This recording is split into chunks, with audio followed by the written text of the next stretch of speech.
जो राज सिंहासन प्रजा में घोषणा करके आपको दिया जा चुका है, उस राज सिंहासन पर बैठने का अधिकारी कोई नहीं हो सकता, स्वयं महाराज भी नहीं। भैया, आपका ये लक्ष्मण यदि मर नहीं गया तो उस सिंहासन पर महारानी सीता के साथ आप विराजमान होंगे।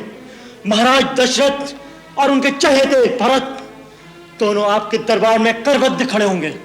वाह वाह, कितना सुंदर चित्र है।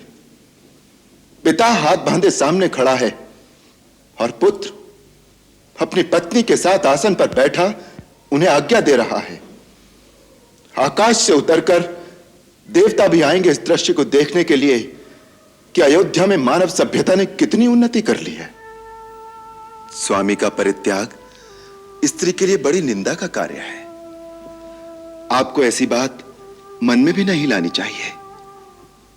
आपके पति ही आपकी गति हैं, आपका धर्म है। मां, राजा हम सब लोगों के स्वामी, गुरु और ईश्वर है। उनकी आज्ञा का पालन करना हमारा धर्म है।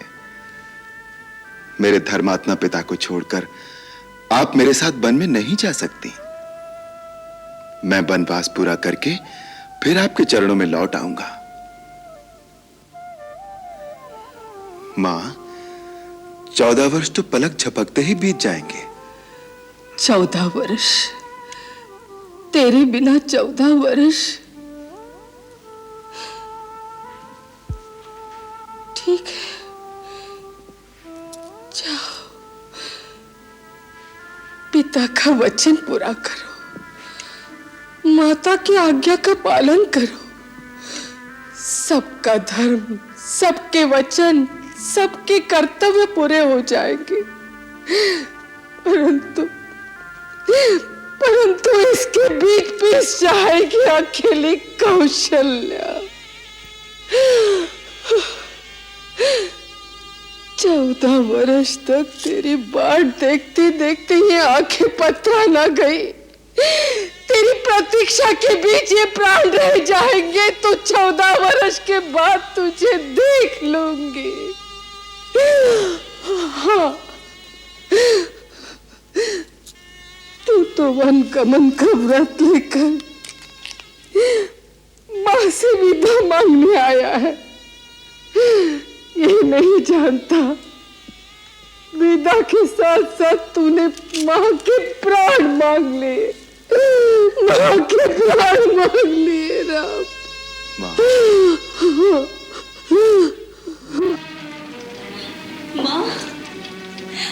मां, सीता, सीता, मेरी बच्ची, मेरी बेटी, देखे क्या हो रहा है। सकल सुख संपत्ति, माता पिता सबको त्याग कर मेरा राम वन में वास करने जा रहा है। तुझे कैसे समझाऊं मेरी बच्ची, ये कैसी प्रलय की घड़ी आ गई है। पति को विदा करने का समय आ गया है मेरी बच्ची।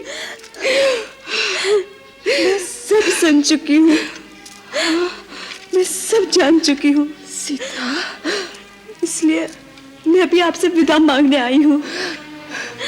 विदा? कहाँ जाएगी? जनकपुर अपने पिता के पास?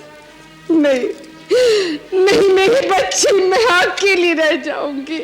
मुझे छोड़ के मत जा, मुझे छोड़ के मत जा। तू मेरे पास रहेगी, तू मेरे पास रहेगी। मैंने जनकपुर जाने के लिए नहीं कहा माता जी। जब मैं डोली में बैठकर विदा हो रही थी तब माँ ने कहा था अब जनकपुर से तेरा कोई नाता नहीं रहा। मैं तो अपने स्वामी के साथ वन जाने के लिए आपसे विदा मांग रही हूँ। वन? तू वन जाएगी? हाँ, जाइए, जाएंगे। सीते, ये तुम क्या कह रही हो? वन में साथ जाने का अर्थ जानती हो?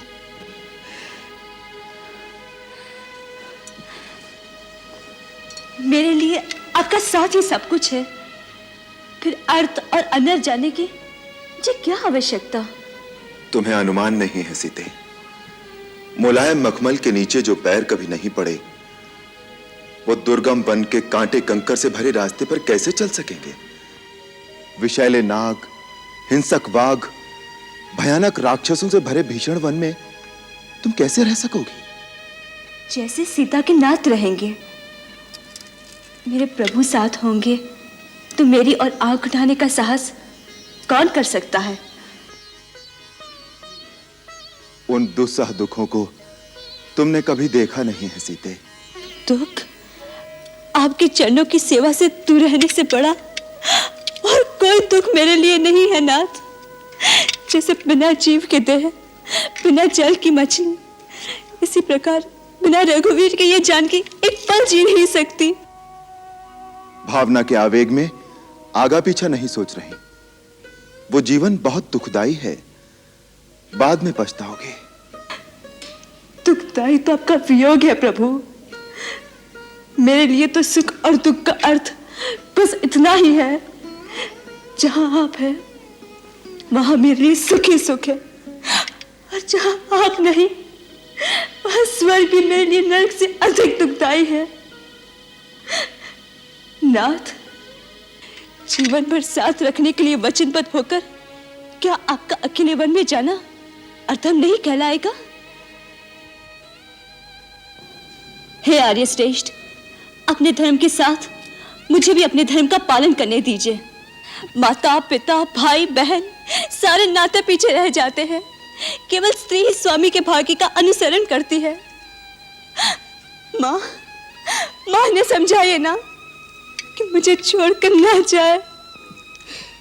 राम, तू मुझे अभी स्त्री का धर्म बता रहा था कि स्त्री का सर्वस्व पति के चरणों में होता है, फिर सीता के लिए वो आदर्श, वो धर्म दूसरा कैसे हो सकता है? मां, वनवास स्त्रियों के लिए नहीं है। नाथ, यदि आप मुझे अपने साथ ले जाना नहीं चाहते तो आपको एक दिन रुकना पड़ जाएगा। क्यों? मेरी चिता को अग्नि कौन देगा? सीते,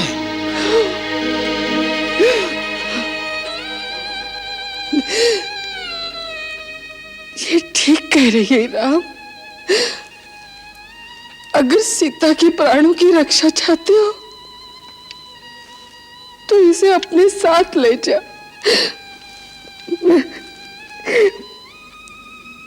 मैं अकेले रह जाऊंगी। ठीक है सीते, चलने की तैयारी करो। भैया भैया भैया भैया, जो मैं ये सुन रहा हूं क्या सच है कि कई के कहने पर महाराज ने आपसे राज छीन लिया? लक्ष्मण, माता कैकई को कैकई कहकर कब से पुकारना सीख लिया तुमने? आप बुलाओ उसे माता, मैं उस कुल घटनी को माता नहीं कहूंगा, और मैं यह न्याय भी कभी नहीं होने दूंगा। भैया, मेरा यह धनुष केवल शोभा की वस्तु नहीं है, मैं इस धनुष से महाराज की चतुर्गणी सेना का अकेला सामना कर सकता हूं। लक्ष्मण, महाराज ने क्या समझा? राम बड़ा विनयशील है, वो चुपचाप सब कुछ सहन कर लेगा। उन्हें नहीं मालूम कि राम के नाम पर मर मिटने वाले लोग चुप नहीं रहेंगे, सारी जनता विरोध कर देगी, और फिर जनता की भी क्या आवश्यकता है? उनका ये दास लक्ष्मण अकेला ही महाराज और उनकी पूरी सेना के लिए पर्याप्त है, और भरत भी आ गया तो उसे भी छठी का दूध याद दिला दूंगा। चुप रहो लक्ष्मण, अनर्गल बातें मत करो। आप बीच में मत पड़ो भैया। अन्याय सेना क्षत्रिय धर्म के विरुद्ध है। शत्रु वार करे और क्षत्रिय उसका उत्तर न दे, ये उसकी वीरता पर धिक्कार है। जो राज सिंहासन प्रजा में घोषणा करके आपको दिया जा चुका है, उस राज सिंहासन पर बैठने का अधिकारी कोई नहीं हो सकता, स्वयं महाराज भी नहीं। भैया, आपका ये लक्ष्मण यदि मर नहीं गया तो उस सिंहासन पर महारानी सीता के साथ आप विराजमान होंगे। महाराज दशरथ और उनके चहेते भरत दोनों आपके दरबार में करबद्ध खड़े होंगे। वाह वाह, कितना सुंदर चित्र है। पिता हाथ बांधे सामने खड़ा है और पुत्र अपनी पत्नी के साथ आसन पर बैठा उन्हें आज्ञा दे रहा है। आकाश से उतरकर देवता भी आएंगे इस दृश्य को देखने के लिए कि अयोध्या में मानव सभ्यता ने कितनी उन्नति कर ली है। परंतु जब पिता ही अपने आचरण से गिर जाए, अपने धर्मात्मा पुत्र को एक स्त्री के सामने। बस करो लक्ष्मण,